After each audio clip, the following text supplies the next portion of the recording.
Ada lagi namanya hukum dari proyeksi, law of projection. Apa ini? Ya itu tadi ya. Jadi kita diminta fokus kita ya menentukan hidup kita. Kalau kita fokusnya pada yang buruk, nah nanti hidup kita buruk itu. Kenapa? Karena tadi kan bayangkan misalnya laptop itu tubuh manusia ada pikiran dan perasaannya. Kalau kita tulis buruk maka keluar proyeksinya buruk. Ya. Kemudian apa lagi? Harapan kita adalah daya tarik yang kuat. Ya inilah gabungan hukum law of projection dengan law of attraction. Jadi harapan kita itu bisa daya tariknya kuat. Ya. Makanya diminta harapan yang baik-baik. Kemudian hidup kita adalah realitas sekunder. Ya. Loh yang realita primer yang mana? Pikiran dan perasaan kita adalah realita primer. Ya. Ini maksudnya sekunder primer apa? Ya hidup kita nih misalnya kita kasih contoh ya kita punya lampu, ya, lampunya bermasalah gitu ya. Dan lampu ini sebetulnya realita sekunder. Ya, nanti realita primernya mungkin ya kabel listriknya si lampu ini gitu. Kadang-kadang kita betulin lampunya, tapi ternyata yang rusaknya di realita primernya, di listriknya gitu, di kabelnya. Maka ya sulit untuk realitas sekunder atau lampu ini ya menjadi cepat baik. Ya, kita harus lihat lagi. Makanya kita juga gitu, hidup kita ini realitas sekunder. Kalau kita merasa hidup kita, nasib kita terpuruk, maka segera lihat pikiran dan perasaan kita selama ini. Betulin langsung di situnya, pikiran perasaan. Baru nanti akan ya terproyeksi di realitas sekunder kita, hidup kita. Ya. Jadi seperti ini misalnya ya, nih otak ini kan di sini ada pikiran, nanti dia kerjasama dengan kolbu, dengan perasaan. Jadi ya dia akan memproyeksikan nasib kita. Nah, di otak ini ya itu luar biasa, 2 juta informasi per detik. Bayangin nih.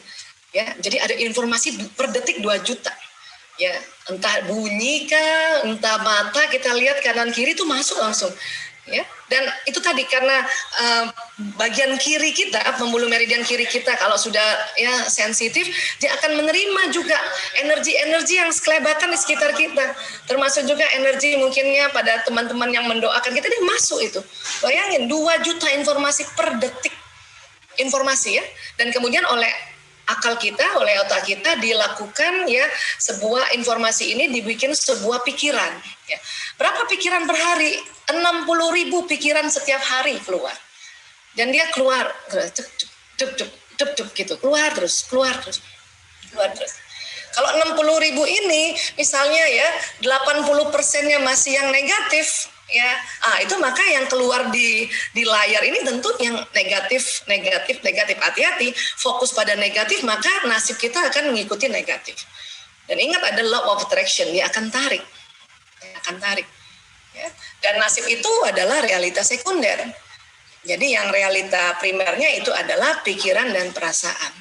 Ya, nah ini karena dia kerja otak ini, bayangin 2 juta informasi per detik. Ya, kita hidup berapa detik ya? Ya Allah. Ya. Baik, kemudian ya ini yang terjadi nanti di otak kita, sambungan-sambungan yang tanpa henti sambungan ini berjalan, ada sambungan yang berulang-ulang sehingga dia punya sambungan neuron, koneksi sinapsnya tebal, ada sambungan yang baru karena ya sudah diteliti oleh ilmuwan kalau sampai umur 100 tahun pun kita ya nyambungin otak itu juga belum tersambung semuanya. Artinya kita punya potensi yang luar biasa. Ya. Dulu ada dikatakan sel otak mati pada saat dewasa ya. Ternyata sel otak itu memang sudah ada sejak bayi 100 miliar. Tapi potensi untuk tersambung-sambungnya ini yang itu sampai 100 tahun pun masih tersambung. Ini berita baik sebetulnya. Ya. Jadi sekali lagi, bayangin 2 juta informasi per detik masuk di otak kita, dan itu nanti sambungan-sambungan tadi membentuk 60.000 pikiran setiap hari. Kita berharap 60.000 ini sebisanya komposisinya itu perbandingannya ya lebih banyak yang positif lah.